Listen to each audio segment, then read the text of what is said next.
Hi friends, எப்படி இருக்கீங்க? எல்லோரும் நல்லா இருக்கீங்களா? எனக்கு வீடியோ போடுறதுக்கு ஆசையே போயிடுச்சிங்க. எல்லோரும் வீடியோ பார்க்கவும் மாட்டேங்கிறீங்க, சப்ஸ்கிரைப் பண்ண மாட்டேங்கிறீங்க, லைக் பண்ண மாட்டேங்கிறீங்க. அப்போ எப்படிங்க எனக்கு போடுறதுக்கு இன்ட்ரெஸ்ட் இருக்கும்?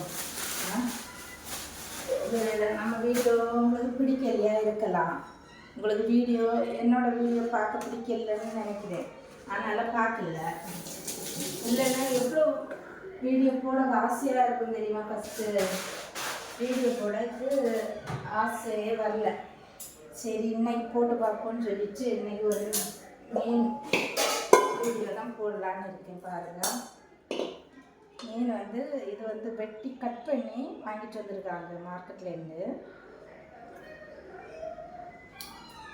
கேரை மீனுன்னு சொன்னாங்க. கேரைனா எனக்கே என்ன மீனோட பேர்கள் தெரியாது. நம்மளுக்கு வாங்கி தரதை நம்ம குழம்பு வைக்கிறது தான் வேலை. ரொம்ப டேஸ்ட்டாகவும் வராது. சிலவங்களில் எவ்வளோ டேஸ்ட்டாக வைக்கிறாங்க மீனெல்லாம். எனக்கு மீன் வைக்கிறதுக்கு என்னென்னு தெரியல, டேஸ்ட் வரவே மாட்டேங்குது. ஆனாலும் நான் வைக்கிறது என் வீட்டுக்காரங்க பிடிச்சிருக்குன்னு சொல்லுவாங்க. அதுவே ரொம்ப சந்தோஷம் தானே நம்மளுக்கு. நம்ம வைக்கிற மீன் யார் சாப்பிட்றாங்களோ இல்லையோ, நம்மளுக்கு அது தேவையில்லை. நம்ம ஹஸ்பண்ட் சாப்பிட்றாங்களா அதை பார்த்தா போதும். அவங்க சாப்பிட்டாலே நமக்கு சந்தோஷம்தான். அதனால் எனக்கு வேறு யாரும் பிடிக்கணும் பிடிக்கலைன்னு ஒன்றும் வேண்டாம். எனக்கு வீட்டுக்காரங்க நான் சமையல் பண்ணுறது, என்னோடய குழம்பு இதெல்லாம் அவங்களுக்கு பிடிக்கும். நான் வைக்கிறது பிள்ளைங்களுக்கும் பிடிக்கும். அதனால் எனக்கு பயம் இல்லை. இது கேரை மீன் தான். ஆனால் கன்னியாகுமரி மாவட்டத்தில் மீன் ஒவ்வொருத்தரும் எல்லோரும் கன்னியாகுமரி மீன்னு சொல்லாங்க. ஆனால் ஒவ்வொருத்தரும் ஒவ்வொரு மாதிரி தாங்க சமையல் பண்ணுறாங்க. நான் பார்த்துருக்கேன். ஒவ்வொரு வீட்லேயும் சாப்பிட எங்கள் அக்களே வித்தியாசமாக தான் சமையல் பண்ணுறாங்க. நான் ஒரு வித்தியாசமாக சமையல் பண்ணுறேன். அவங்க எல்லாருமே நாகர்கோவில் தானே, அதனால் அவங்களுக்கு சமையல் ஒவ்வொருத்தருக்கும் ஒவ்வொரு டேஸ்ட் வருது. எல்லாருமே கன்னியாகுமரி சமையல்னு சொல்லாங்க. இல்லைங்க, அப்படியெல்லாம் இல்லை. நம்ம ஒவ்வொருத்தரும் ஒவ்வொரு மாதிரி சமையல் பண்ணணும், அவ்வளோதான் விஷயம். அதனால் கன்னியாகுமரி சமையல்னு சொல்லலாம் நம்ம. இப்போ இது நாகர்கோவில் சமையல் இல்லை. எனக்கு நம்ம வீட்டில் என்ன மாதிரி சமையல் எந்த டேஸ்ட்டில் வருமோ அப்படி வைக்க வேண்டியதான் நம்ம மீன் குழம்பு.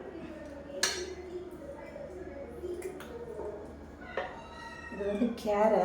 ஆனால் சில மீனில் அந்த கேரைன்னு சொல்லி அதில் கருப்பு கலரில் இருக்கும். அது என்னோடய பொண்ணு சாப்பிடவே மாட்டாள். என்ன பாருங்கள், இடையில எல்லாம் கருப்பாக இருக்கு இல்லையா?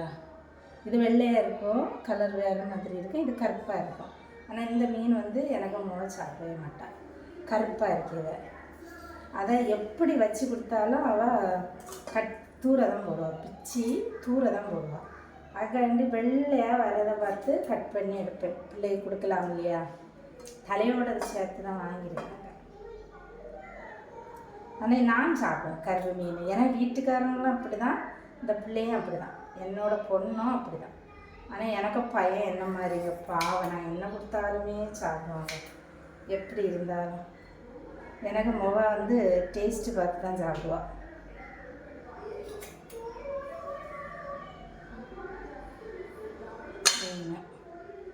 அப்புறம் நீங்கள் என்னோடய சேனலை பாருங்கள் ஃப்ரெண்ட்ஸ். ஷார்ட்ஸில் பாருங்கள். பெரிய வீடியோவை டெய்லி என்ன போடலான்னு இருக்கேன். பெரிய வீடியோவும் பாருங்கள். பார்த்து லைக் பண்ணுங்கள். பிடிச்சாலும் பிடிக்கலைனாலும் லைக் பண்ணுங்கள், ஷேர் பண்ணுங்கள். சரியா? நீங்கள் லைக்கு ஷேரெல்லாம் பண்ணால் தான் எனக்கு வீடியோ போடுறதுக்கு கொஞ்சம் நல்லா இருக்கும். அதுக்கப்புறமா நம்ம வித்தியாசமாக போடலான்னு தோணும்.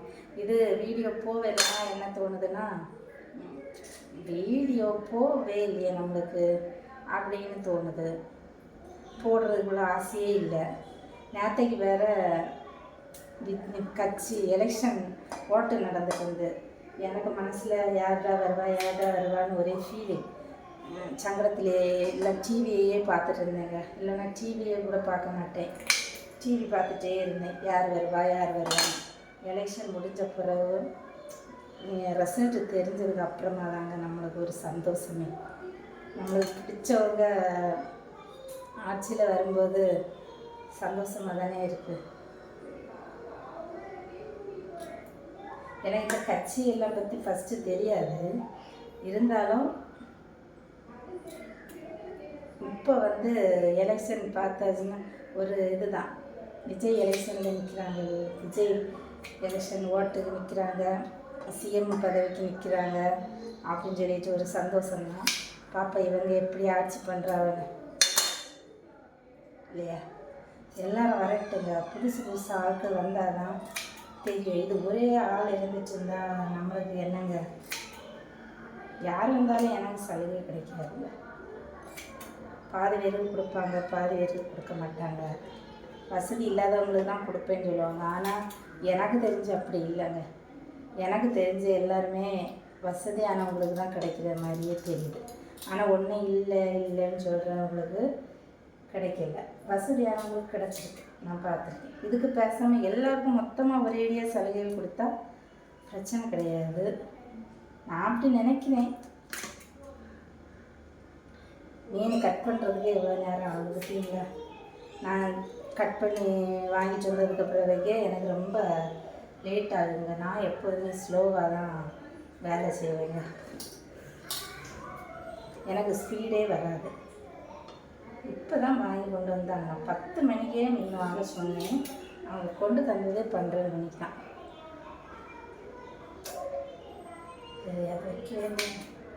மீன் இருந்தால் தான் சமையல் சாப்பிட்றதுக்கும் ஆசையாக இருக்குது. இந்த மீன் மட்டும் இருந்தாலே போதுங்க. எங்களுக்கு இந்த கன்னியாகுமரி மாவட்டத்தில் இந்த மீன் மட்டும் இருந்தாலே எல்லோரும் ஒரு பிளேட் சாப்பாடு சாப்பிடுவாங்க. வேறு எதுவும் வேணாம், மீன் மட்டும். சிலவங்கெல்லாம் ரசம் வச்சு மீனையும் பொரித்து வச்சுருவாங்க, அதுவே போதும் அவங்களுக்கு.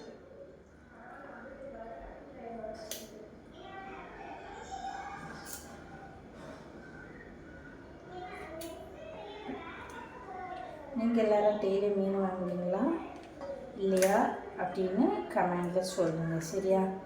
தலை மீன் தலையை கட் பண்ணியிருக்காங்க, அதனால் ஈஸியாக கட் பண்ணுறது. சில மீனெல்லாம் கட் பண்ண கஷ்டமாக இருக்குங்க. மீன் கட் பண்ணுறதே பெரிய வேலை.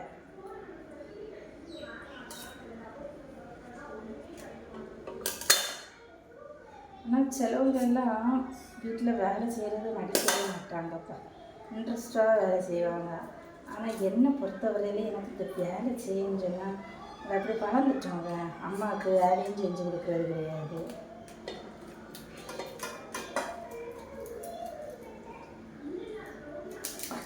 என்ன கஷ்டமாக இருக்குது. மீனை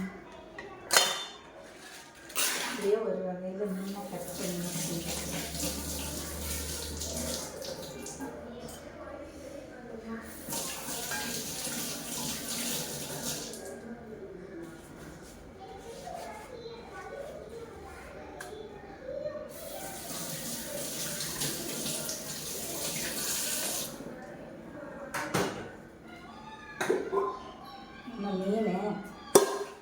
நாய்க்கு இவ்வளோத்தையும் லைட்டாக மஞ்சள் போட்டு வேக வச்சு கொடுத்துடணும். அப்போ ஒரு நேரம் சாப்பிட்டேன். ஒரு குட்டி நாய் கிடக்கு, ஒரு பெரிய நாய் கிடக்குங்க.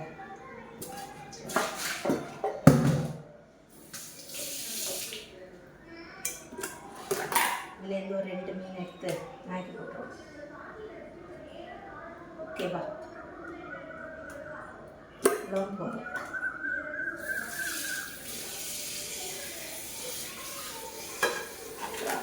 நாய் பாவம் இல்லையா?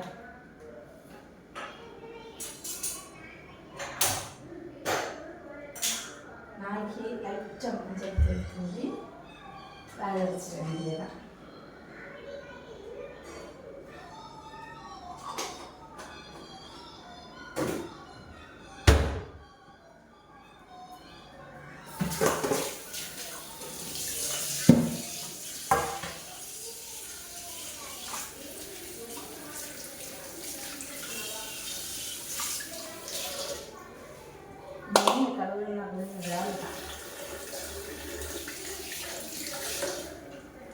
நாங்கள் வந்து வாரத்தில் 6 நாள் மீன் வாங்குவோங்க. ஒரே ஒரு நாள் சிக்கனோ மட்டனோ எடுப்போம். அதனால சிக்கன் தான் பிள்ளைங்களுக்கு நல்ல விருப்பம். மட்டன் சாப்பிட்றதுக்குன்னா விருப்பம் கம்மி தான். இருந்தாலும் மேக்ஸிமம் நாங்கள் மட்டன் தான் எடுப்போம்.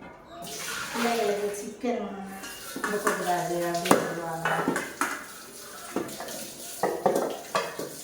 அதனால சிக்கன் தான் வாங்குறது கம்மி. ஆனால் சிக்கன்னா டேஸ்ட்டாக இருக்கும். ஆனால் மீன் குழம்பு இருந்துச்சுன்னா நாங்கள் தோசை இட்லி எல்லாம் எடுப்போம். மீன் குழம்பு எடுப்போம்.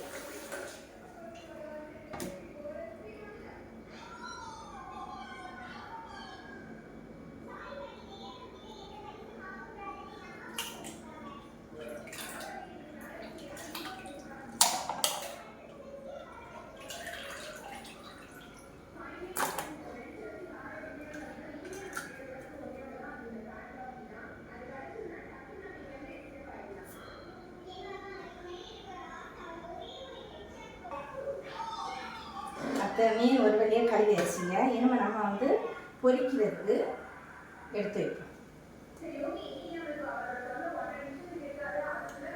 பொரிக்கிறதுக்கும் துண்டை பார்த்து தான் எடுக்கணும் பாருங்க, இல்லைன்னா பிள்ளைங்களுக்கு தொண்டையில் இறங்காது.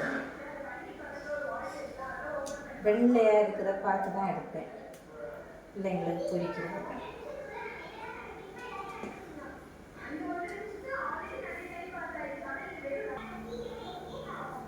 மீனுக்கு பொரிச்சல் எடுத்துருக்கேங்க. அதில் கொஞ்சம் மஞ்சள்தூள்,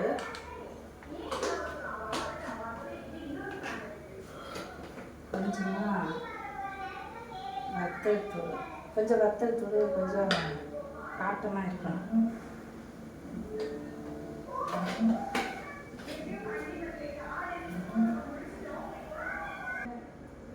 தேவையான அளவு உப்பு போட வேண்டியது.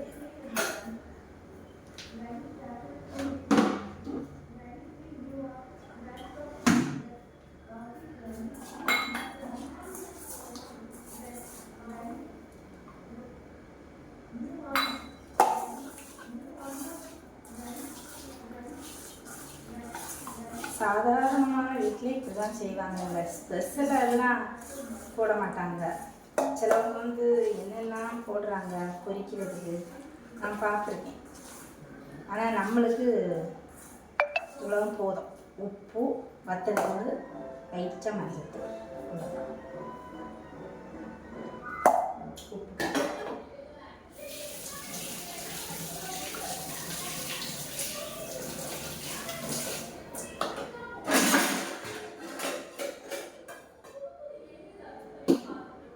வச்சாச்சு. ஏன்னா நம்ம குழம்புக்கு முடிச்சு என்னென்ன தேவைப்படுதுன்னு பார்ப்போம். ஓகேவா?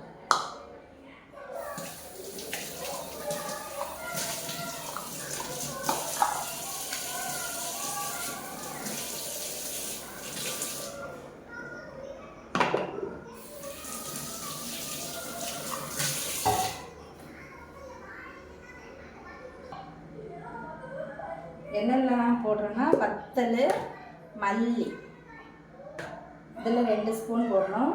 வத்தல் தூளில் 2 ஸ்பூனு, மல்லி தூளில் 2 ஸ்பூன். வத்தல் தூளும் மல்லித்தூளும் போடுறத நான் காமிக்கல. ஆனால் வந்து என்னோடய இதில் 2 ஸ்பூன் வச்சு போட்டிருக்கேன். அப்புறமா நல்ல மிளகு போட்டிருக்கேன், அதையும் நான் காமிக்கல. தேவைக்கு எப்போ போட்டிருக்கேன். அது மாதிரி கடுகு, மஞ்சள் தூள்,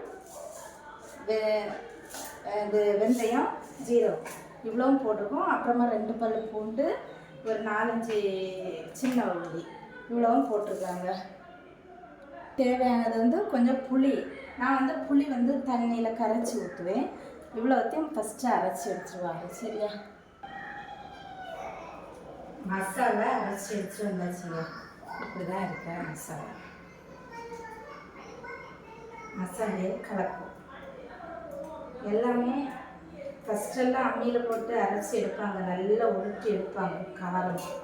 இப்போ வந்து மிக்சி. நான் எல்லாம் கரண்ட் இல்லைன்னா அன்னைக்கு மீன் இல்லை எங்கள் வீட்டுக்காரங்களுக்கு, பாவம். அது மாதிரி நிறைய வீட்டிலே இருக்கும். கரண்ட் இல்லைன்னா சமையல் இல்லை. நானும் அது மாதிரி தாங்க. கரண்ட் இல்லைன்னா சமையல் இல்லை. தயிர் எதையாச்சும் வச்சு ஜமாளிச்சிடுவோம்.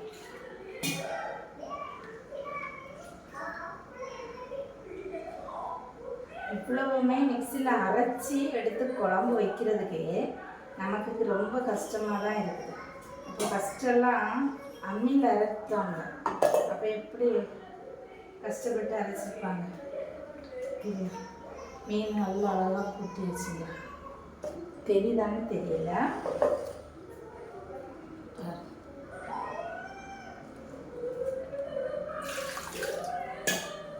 நம்ம தேவைக்கு தண்ணி ஊற்றி இதில் இன்னும் கொஞ்சம் புளி தண்ணி கரைக்கணும். புளி தண்ணி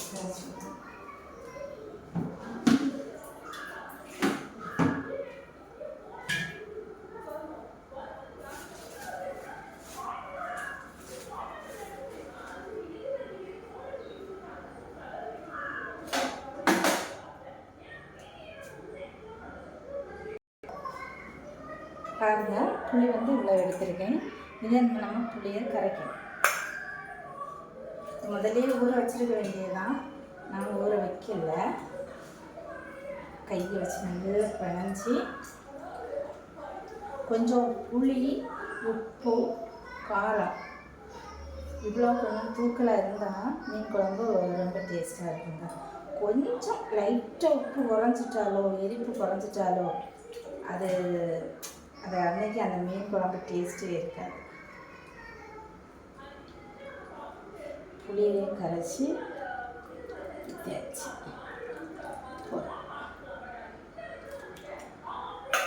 புளி கரைச்சி ஊற்றியாச்சு. இனிமே இதுக்கு கூட இன்னும் ஒரு 2 சாதம் போடுவோம்.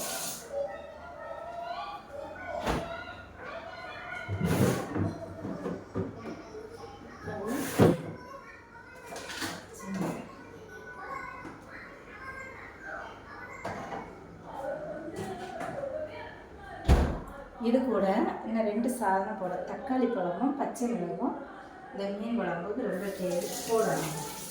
போட்டாதான்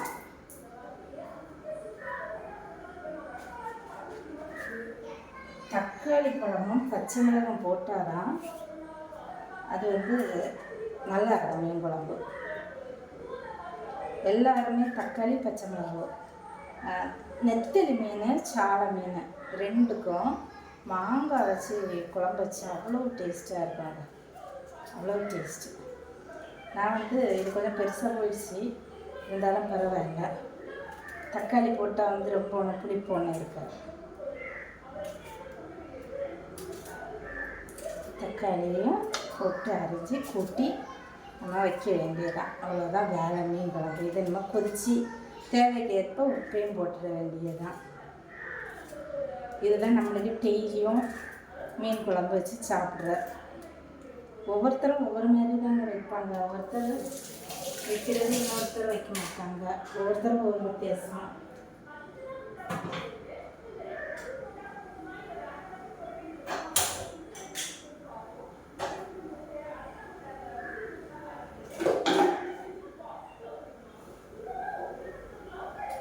தேவைக்கேற்ப உப்பு, தெரியுதானே தெரியல, உப்பு.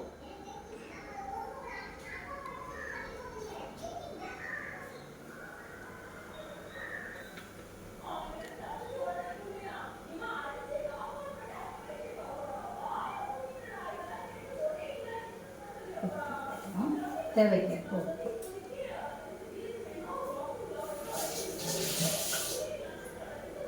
போட்டு மூடி வச்சிடலாம். இதை கொஞ்சம் கொதிச்சு வந்த உடனே நம்ம வந்து கருவேப்பிலை போட்டோம், மீனையும் பொரிச்சு வச்சுருவோம். நம்ம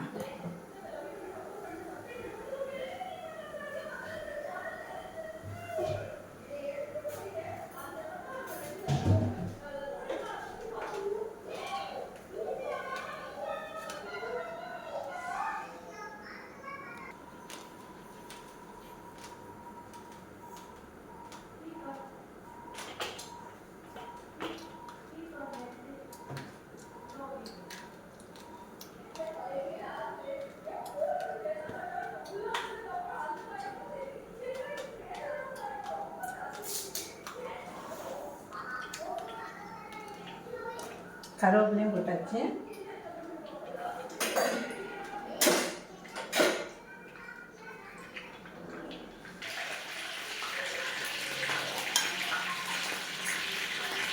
மீன் அந்த அடுப்பில் வச்சிடலாம். பிள்ளைங்க மீனை பொரிச்சது இருந்தால் தான் சாப்பிடும்.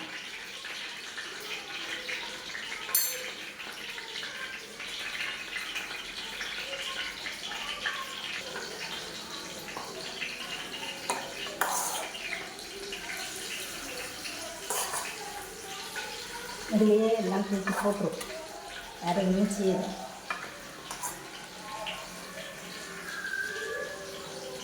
ஆனால் நம்மளுக்கு இவ்வளவும் மத்தியானம் சாப்பாடு போதுங்க. ஒரு குழம்பு, மீன் குழம்பு, ஒரு வெறும் குழம்பு, ஒரு மீன் பொரிச்சிருக்கோம். எனக்கெல்லாம் மீன் பொரிச்சது இல்லைன்னாலும் நான் ஒரு மீன் குழம்பு வச்சு சாப்பிடுவேன். இது இல்லைன்னா நான் ஏதாவது முருங்கைக்கீரையோ வேறு கீரை ஏதாவது ஒன்றுன்னா, சோப்பு கீரை ஏதாவது ஒன்றுன்னா நான் வாங்கிடுவேன். இப்போ நம்மளுக்கு இந்த பொரிச்ச மீன் இதுவும் போதும். வேறு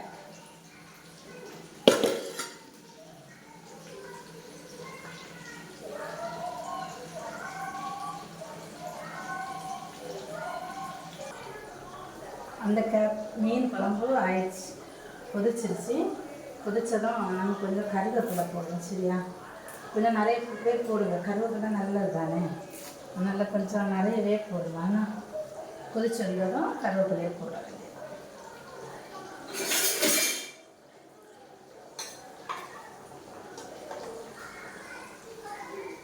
எப்பவும் போட்டு ஆப்பே கிண்டாதீங்க, பிறகு மீன் பொரிஞ்சிடும். இப்படி வச்சு இப்படி ஆக்கணும்.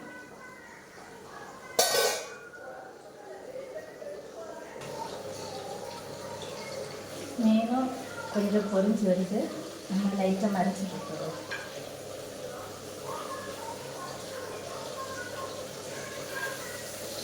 சிம்மில் தான் வைப்பேன் நான், அதனால் கொஞ்சம் லேட் ஆகும் பொரியுது.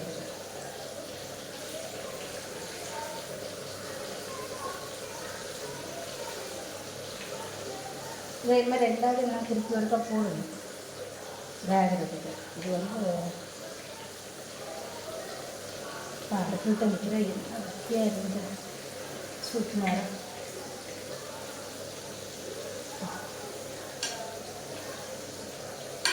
அடுப்பதில் ஒரு ஏசி வச்சாலும் கொள்ளலாம் போல இருக்கு. என்ன வைக்க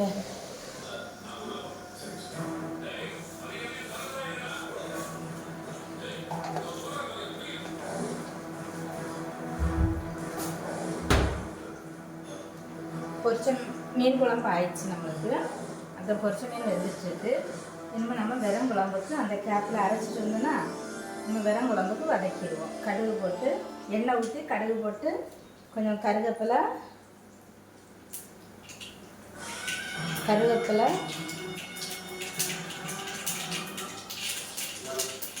வெங்காயம், சின்ன வெங்காயம் ஒரு சின்ன வெங்காயம் போட்டு லைட்டாக கடுகு வச்சு எடுத்து தாளிச்சு